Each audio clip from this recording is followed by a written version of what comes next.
Behind every locked door lies a story the world was never meant to hear. Welcome to Behind Bars TV, where we uncover the hidden realities of the world's toughest prisons, untold inmate experiences, and the systems built to contain them. From supermax facilities to forgotten penitentiaries, we reveal the truth behind concrete walls and razor wire. This is not fiction. This is the world behind bars. The cost of silence. Inside the billion-dollar lawsuits. Every system has a breaking point. For the American prison system, that point wasn't a riot or a breakout. It was a spreadsheet. Rows of numbers, invoices, medical bills, settlement agreements. Each one a silent confession of failure. Behind every dollar spent, there was a wound. A man beaten, a woman neglected, a child who never got an answer. The lawsuits that reshaped American corrections weren't born from courtroom theatrics. They were born from morgues and hospital beds. And at the center of them all stood the same three culprits: neglect, corruption, and profit. The healthcare crisis. Inmates don't get to choose their doctors. They get whatever the state pays for, or whatever private company wins the contract. And for decades, that meant one name echoed through court filings across the country: Corizon Health. Corizon billed itself as one of America's largest prison healthcare providers, serving more than 100 correctional facilities. But behind the corporate slogan, compassionate care, correctional expertise, lay a trail of lawsuits stretching from Florida to Arizona, from Michigan to Missouri. Families described the same pattern: delayed medications, ignored symptoms, and doctors who rarely appeared. One case in Arizona involved a diabetic inmate who begged for insulin for 3 days before collapsing in his cell. Another lawsuit in Missouri documented an inmate dying from a burst appendix after staff dismissed his pain as attention-seeking. Each case was settled, quietly, but the paper trail grew louder. By 2021, Corizon Health faced over 1,300 lawsuits across multiple states. In many, judges and juries used the same word: deliberate indifference. That phrase, from the Supreme Court case Estelle v. Gamble, 1976, defines the constitutional threshold for medical neglect behind bars. When officials know of serious medical needs but ignore them, they violate the Eighth Amendment. It's a simple idea, and a deadly one when forgotten. To protect itself, Corizon used a controversial strategy known as a Texas two-step bankruptcy. The company split into two entities, one to keep operating, and one to absorb the lawsuits. Victims' families called it corporate escape. Lawyers called it obstruction of justice. And Congress began to pay attention. By 2024, the U.S. Senate Judiciary Committee was investigating Corizon's restructuring, calling it a mockery of accountability. But for the families of those who died inside, no hearing could bring closure. Their loved ones had paid the ultimate price for a system designed to save money, not lives. The private prison problem. While healthcare lawsuits dominated one side of the courtroom, another giant loomed in the background: the private prison industry. Two names: CoreCivic and GEO Group. Together, they controlled over half of America's private detention beds and billions in federal and state contracts. Their pitch was seductive: we can do it cheaper. But cheaper came with a cost. In 2017, the U.S. Department of Justice Inspector General released a damning report comparing private and public prisons. The results were staggering: higher rates of assault, lower staffing levels, and worse healthcare across private facilities. That same year, CoreCivic faced a major class action lawsuit in Tennessee, where inmates alleged they were denied medical care and food as retaliation for filing grievances. Then came the bombshell from Idaho. At the Idaho Correctional Center, nicknamed Gladiator School, guards were accused of allowing, and sometimes staging, fights between prisoners for entertainment. The ACLU of Idaho sued CoreCivic, revealing internal memos showing staff shortages so severe that GA and effectively ran parts of the prison. CoreCivic settled, paying millions, but never admitted wrongdoing. Meanwhile, GEO Group was fighting its own legal war. From Washington state to California, lawsuits accused the company of exploiting immigrant detainees, forcing them to work for as little as $1 a day under threat of punishment. In 2021, a federal jury ruled that GEO had violated state labor laws, marking the first major legal victory for detainees against a private prison corporation. The damages, $17 million. But the message? Priceless. The state's on trial. Some failures were too big for corporations. They belonged to governments themselves. In Alabama, the federal government did something rare. It sued an entire state prison system. The DOJ v. Alabama Department of Corrections case accused the state of violating the Constitution by failing to protect inmates from violence, sexual assault, and neglect. The investigation began in 2016 and culminated in a 2020 letter that read like a post-mortem report. Federal inspectors documented murders, gang takeovers, officer corruption, and routine cover-ups. The violations are severe, systemic, and long-standing, the report said. Prisoners die preventable deaths on a regular basis. The state promised reform. It didn't happen. By 2022, Alabama's prisons had one of the highest homicide rates in the United States. The federal government prepared to take over, not metaphorically, but literally.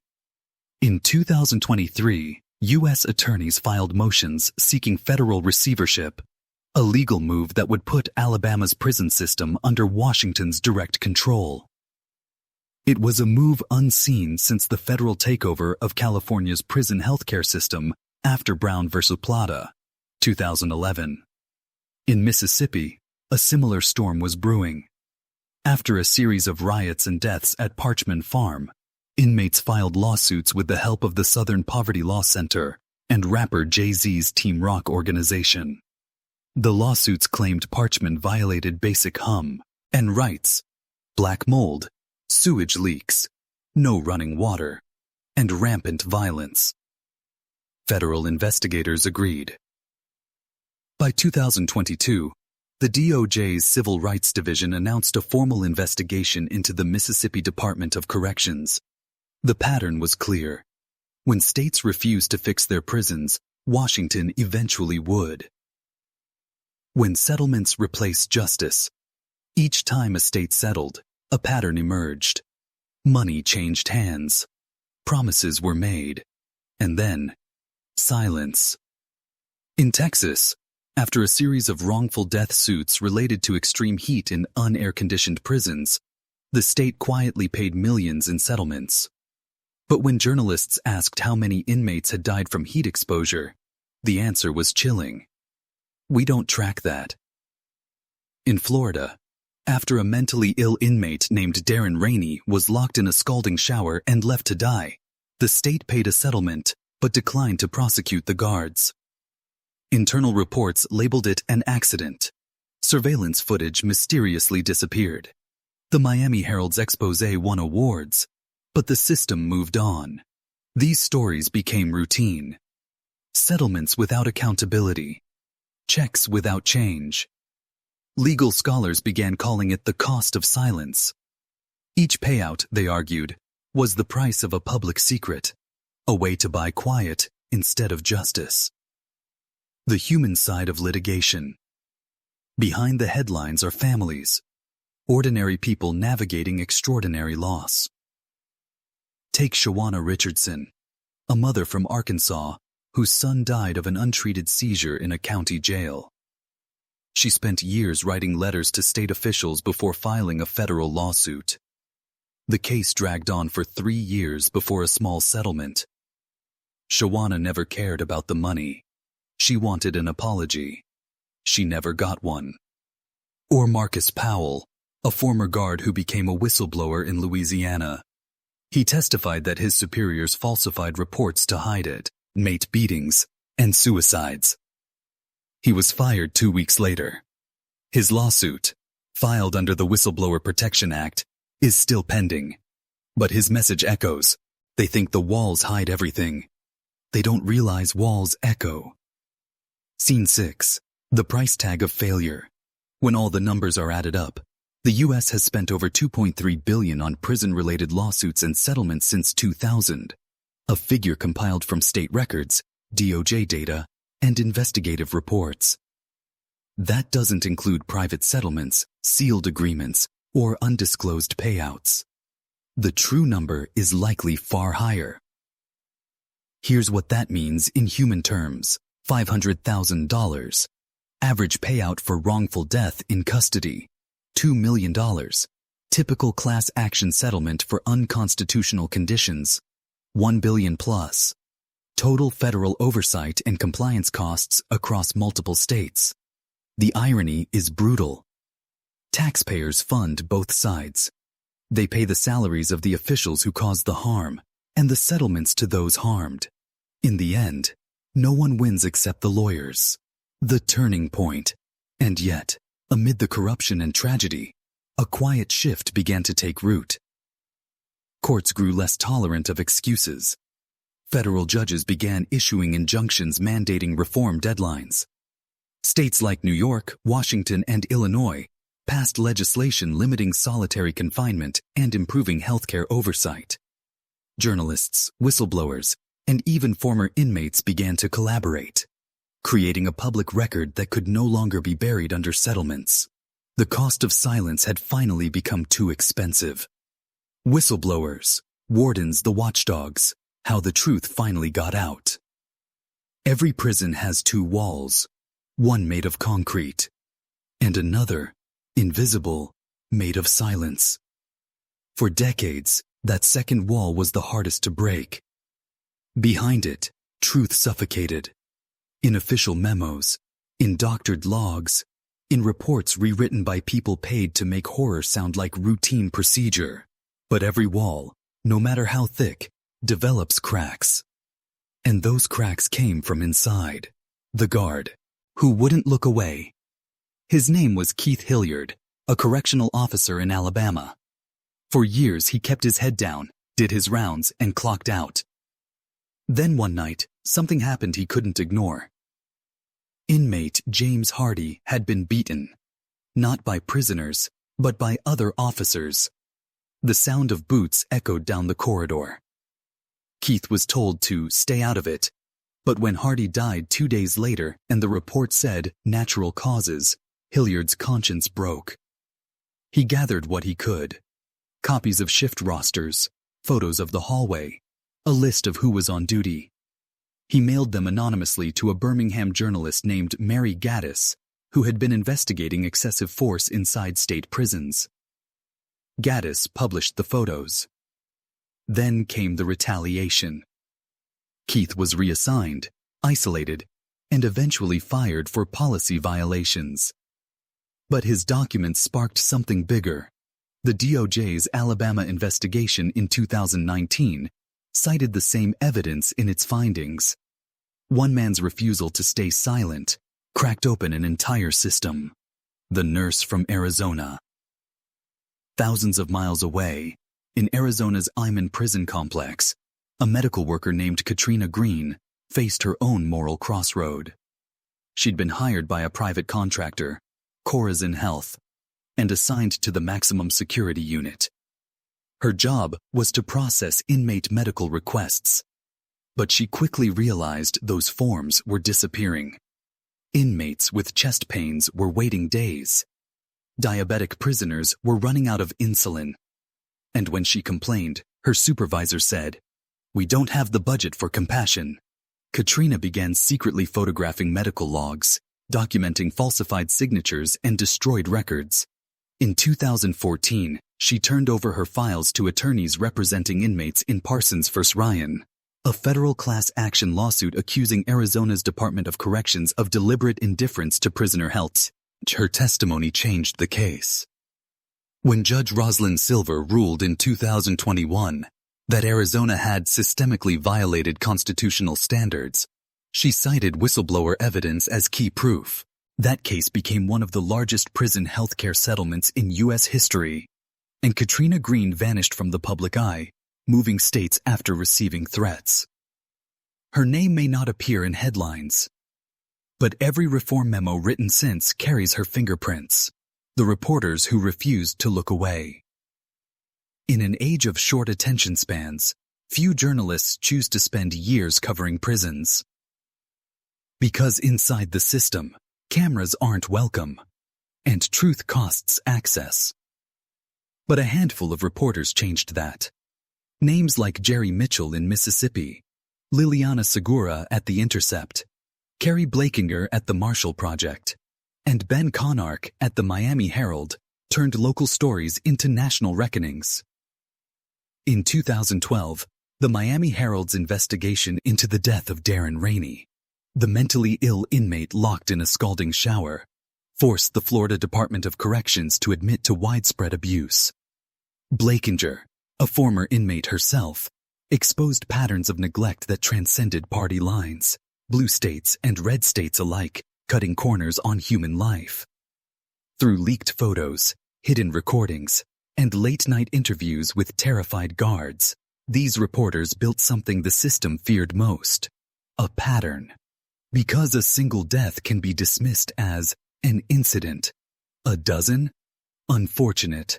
But 100 across 10 states? That's a crisis. The federal watchdogs. Not all heroes wore press badges. Some wore suits, with the Department of Justice seal behind them. The Civil Rights Division's Special Litigation Section became the nation's internal watchdog for prisons. Its lawyers, auditors, and investigators, often underpaid and overworked, traveled into the country's darkest corners.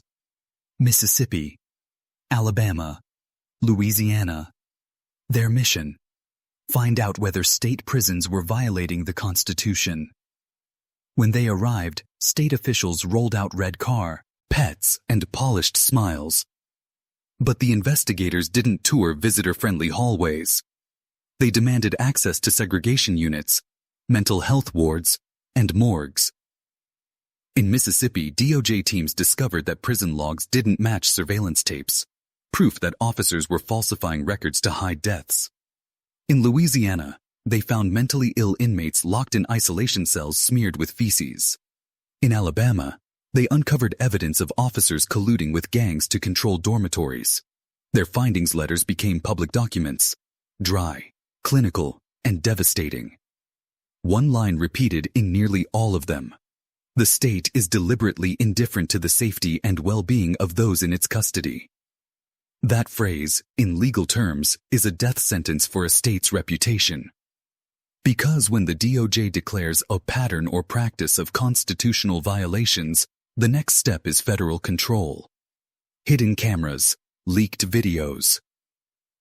In 2020, an anonymous video emerged on social media.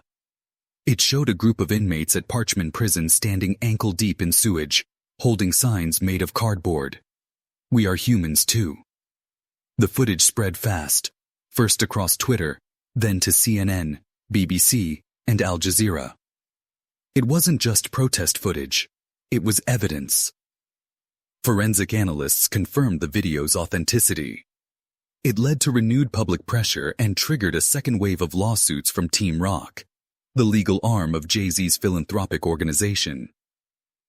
Soon, drone footage appeared online, showing the facility's collapsed roof and open sewage trenches.